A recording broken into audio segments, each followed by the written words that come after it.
Make it 2 lakh in 75 daysல day 20 over, 4th வீக்கும் over, ஃபாஸ்டா பிசிக்கல் ஹெல்த்தோட ஸ்டாமினாவும் ஓவர். அப்படி உள்ள 4 புக்கிங் ஓட்டியிருக்கேன். ஓலால ஒரு புக்கிங் மொத்தமா 812 ரூபா ஓட்டியிருக்கேன். அதுல 300 ரூபாய் கேஸ் பிடிச்சது போக 512 ரூபாய். இந்த வீக் எவ்வளவு மோசமா இருந்துச்சுன்னா, நான் நினைச்சதை விட ரொம்ப ரொம்ப மோசமா இருந்துச்சு. கொஞ்சம் மழை, அதுல நான் கொஞ்சம் லைட்டா நனைஞ்சேன்னா இந்த வீக் ஃபுல்லா ஸ்பாயிலர் பண்ணிடுச்சு. செம்ம கோல்ட் ஆயிடுச்சு, ஜுரம், ஃபீவர். இந்த 4th வீக்ல மொத்தமா 5 days ஓட்டியிருக்கேன். அந்த 5 daysல நல்லா ஓட்டினா கேட்டா கிடையாது. எவ்வளவு கேவலமா ஓட்ட முடியுமோ அவ்வளவு கேவலமா ஓட்டிட்டேன். எண்ட் ஆஃப் த வீக்ல ரேபிடோல மொத்தம் 22 சவாரி ஓட்டியிருக்கேன். 3380 ரூபா ஓட்டியிருக்கேன்.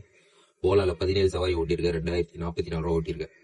மொத்தமா 5424 ரூபா ஓட்டியிருக்கேன். அதுல 860 ரூபாய் கேஸ் பிடிச்சது போக 4564 ரூபாய் இந்த வீக்குக்கான இயர்னிங்ஸ். ஸ்டில் என்னோட ஃபர்ஸ்ட் வீக்கோட இயர்னிங் மட்டும்தான் கோட்டட் டாப்ல இருக்கு. மற்ற எல்லா வீக்கும் வீக் பை வீக் அப்படியே கீழே போயிட்டே இருக்கேன். டே பை டேவும் நான் கீழே போயிட்டே இருக்கேன். ஷிட். வெல்,